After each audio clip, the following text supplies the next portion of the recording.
Hello, mumeze mute? Mwese ndakeka murabibona noneho ko system ya banki yakunze kuri Fortune, gusa kubikuza ntabwo byahise bikunda nyine.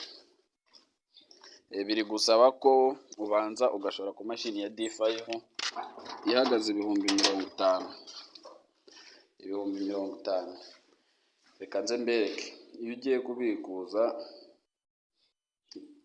nanjye ntabwo mba mbabeshya ndashora, simubibona se? Kabikuza. Shyiramo umubare w'amafaranga 13,500. Bahita bakubwira ngo hano hasi ugomba kubanza gushora ku mashini ya D5. Iyo mashini ya D5 ni iyihe rero? Iyo mashini ya D5 ni iyi bari kuvuga, ni ibihumbi 50. Ubwo rero mwebwe mufiteho amamiliyoni murasubijwe, uragenda ufate muri ya mafaranga yawe nta kibazo, uhita ushora kuri iyi mashini, ubundi nirangira uzareka amafaranga yawe bayaguha. Nta kindi kintu bari kugusaba, nta mafaranga aturutse ku ruhande bari kugusaba ngo ushoremo. Wowe icyo ugiye gukora, ugiye gushora muri ya mafaranga n'ubundi ushaka kubikuza. Nibikunda nyine uzayabikuza, kuko n'ubundi ntiwabyanga, n'ubundi yafite kuri balance. Njye ntabwo nyafiteho, nta nubwo nakongera kubyizera mu kiriya amafaranga yanjye.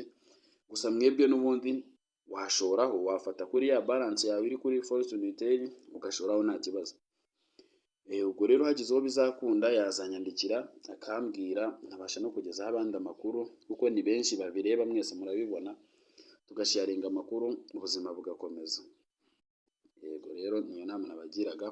Gusa indi nama nabagira, ntihagire uwo bashuka ngo afate ibihumbi 50 bivuye ku ruhande yongera abishyireho. Iki kintu ntabwo twakongera kucyizera. Icyiza no ko wakora kuri balance yawe. Nusanga atari gukora kuri balance, ubyihoreye dutegereze ikindi gisubizo.